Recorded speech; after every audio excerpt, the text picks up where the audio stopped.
Study Session 11. Medieval Political Philosophy, the Establishment of Christianity and the Problem of Divided Loyalty.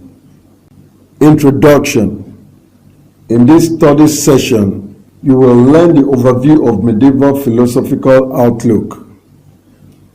You will also examine the problems of divided loyalty and the establishment of Christianity. Learning outcomes.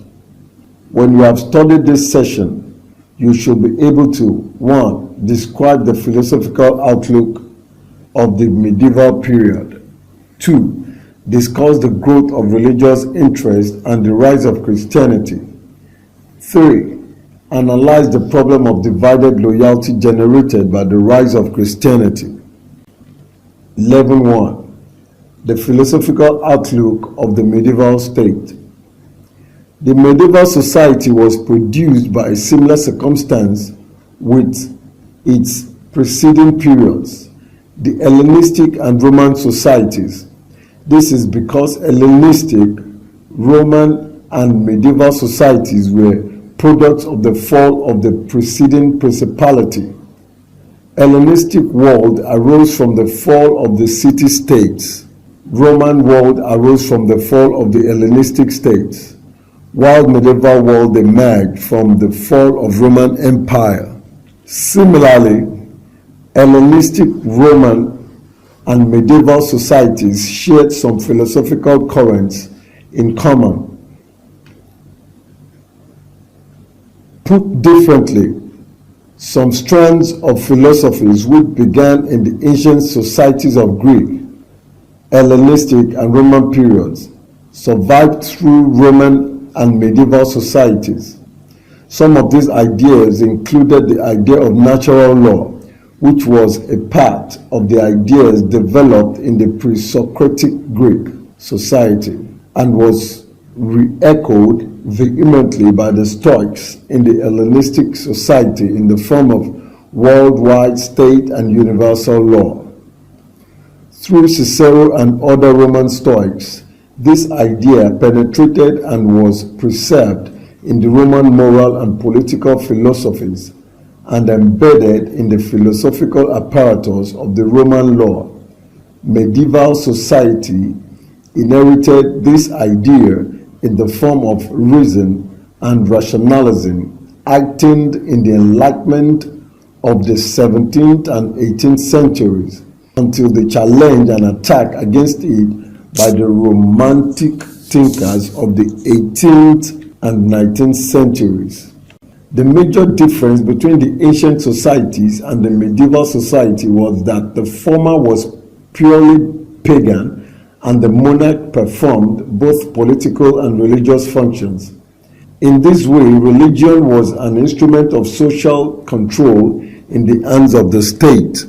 The relation of the state to religious institutions and of political philosophy to theology had scarcely been problems for the Greeks. The well-centralized system of authority presented in the Roman law reflects not only the administrative unity of the empire, but also the ancient conviction that the state is supreme among human institutions. In this tradition, there was no thought of a divided allegiance in which another loyalty might compete with the claims of civic duty, and no impossible gulf difference between the dear city of Cecrops and the dear city of God. This contrast between the earthly and heavenly city, drawn by a Roman emperor, Marcus Aurelius, was evidence of a division that was opening in men's moral experience. The right foot of Marcus' world-weariness was a church which claimed to be the spokesman for a spiritual life higher than any that earth afforded, but the fruit grew in a soil long prepared for it. 11.2. The growing interest in religious matters and the establishment of Christianity. Rome has fallen into senility. Corruption is everywhere and despotism is inevitable. The question is not whether there shall be absolute government, but only who shall be the despot. Even dependence upon a despot is preferable to dependence upon the people, since the mass of men is so vicious and corrupt that it is more merciless than a tyrant. There emerged the idea of social service, which involved no office in the state and no function of a strictly political sort. This is a new version of the old Stoic idea that every man is a member of two commonwealths, the civil state of which he is a subject, and the greater state, composed of all rational beings, to which he belongs by virtue of humanity. The greater commonwealth is for Seneca a society rather than a state. Its ties are moral and religious rather than legal and political.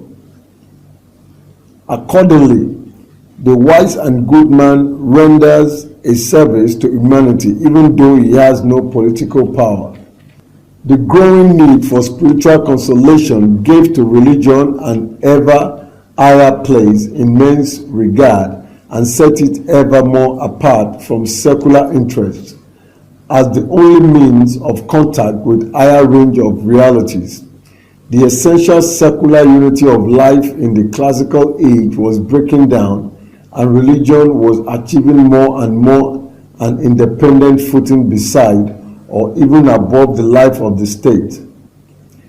It was but a natural sequel to this growing independence when the interests of religion were able to embody themselves in an institution of their own, to represent on earth the rights and duties which men shared as the members of a heavenly city.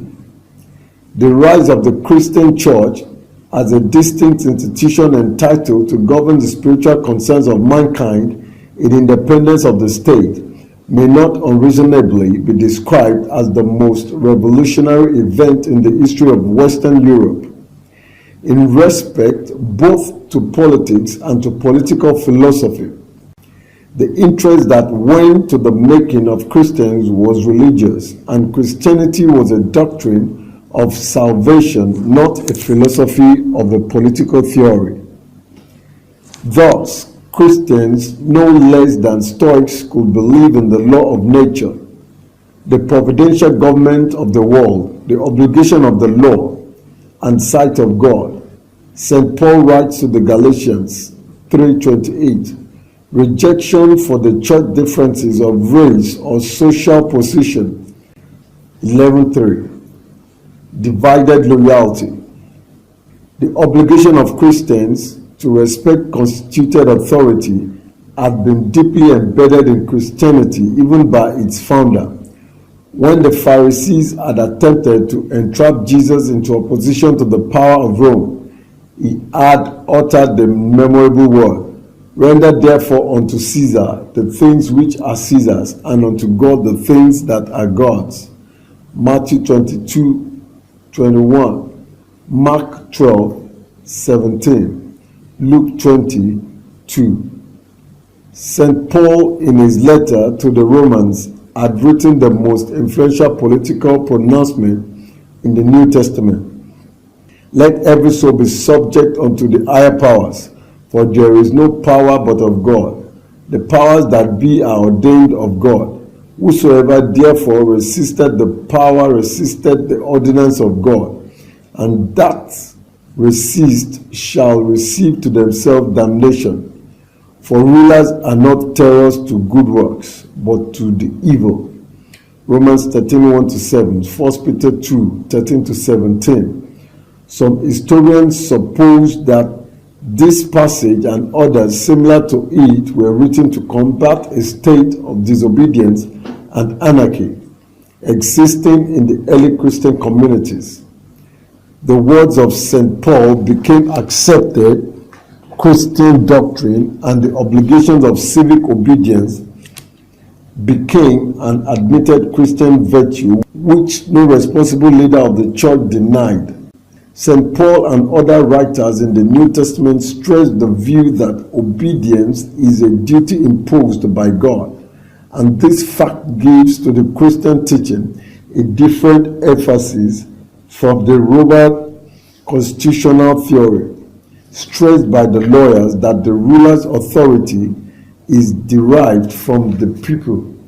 Once the Jewish scriptures were accepted, this view would naturally be strengthened by the account of the origin of Jewish kingship in the Old Testament. 1 Samuel chapters 8 to 10. The king of the Jews is habitually spoken of as the Lord's anointed. According to the tradition, the kingship was established by God as a result of the rebelliousness of the people. And finally, a point not lost upon later ecclesiastical writers, it was instituted by being anointed at the hands of a prophet. In a sense, the Christian conception of rulership always implied a theory of divine right, since the ruler is a minister of God.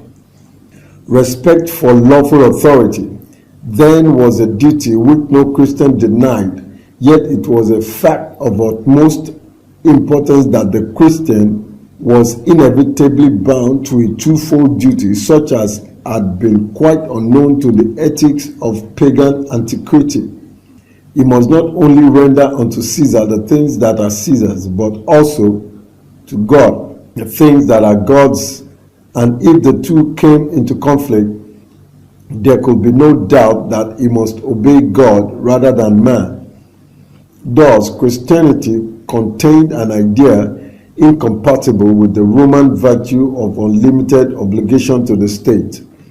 The principle was in one sense old, that every man is a citizen of two states, but the application was new. Since for the Christians the greater state was not merely the human family, but a spiritual realm, a true kingdom of God in which man was the heir to the eternal life and to a destiny immeasurably transcending the life which any earthly kingdom could offer him. The novelty newness of the Christian position lay in its assumption of a dual nature in man and of a dual control over human life corresponding to its twofold destiny. The distinction between the spiritual and temporal was of the essence of the Christian point of view, and for this reason, the relation between religious and political institutions presented to the Christian a new problem.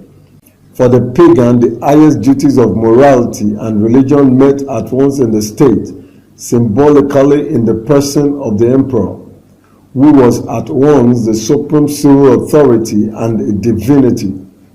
For the Christian, the duties of religion were a supreme obligation, owed directly to God, and the outgrowth of a relationship between a spiritual deity and the spiritual essence in human nature.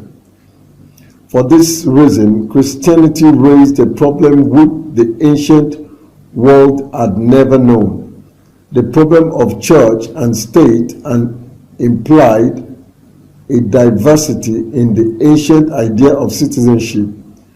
On the one hand, no ecclesiastical statesman ever supposed that the church and the state could fail to be always in contact with one another.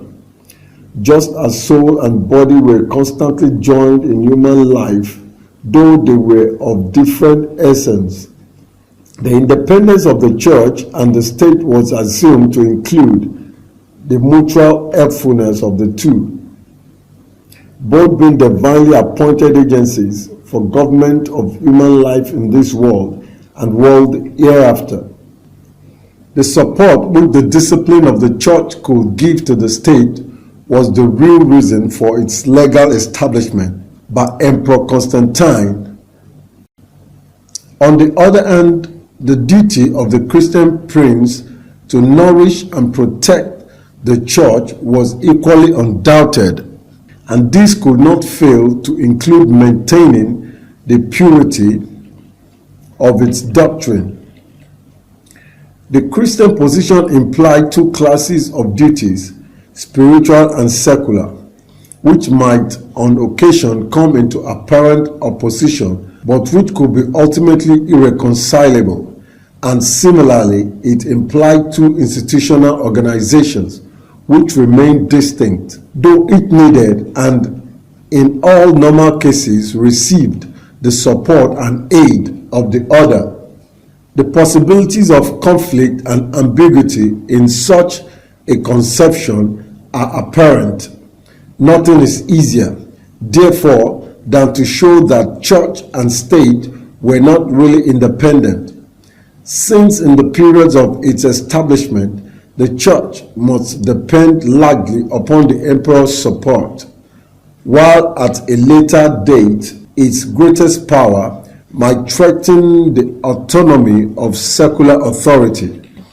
The views of the churchmen in respect to these questions and also the lack of sharp discrimination in the concepts employed may be illustrated by reference to three great thinkers of the 2 centuries following the legal establishment of the church.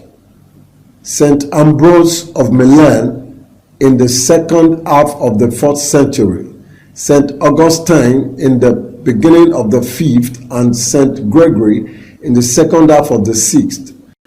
Study session summary. In this study session, you have learned that Hellenistic, take 2. 1. Hellenistic, Roman and medieval societies shared some philosophical currents in common. 2. Medieval society inherited from Hellenistic philosophy the idea of natural law and transformed it into reason and rationalism. 3. The major difference between the ancient societies and the medieval society was that the former was purely pagan and the monarch performed both political and religious functions. 4. There emerged the idea of social service, which involved no office in the state and no function of a strictly political sort. 5. The essential secular unity of life in the classical age was breaking down, and religion was achieving more and more an independent footing beside or even above the life of the state. 6. Christianity raised a problem which the ancient world had never known, the problem of church and state. End of study session 11. Thank you for listening.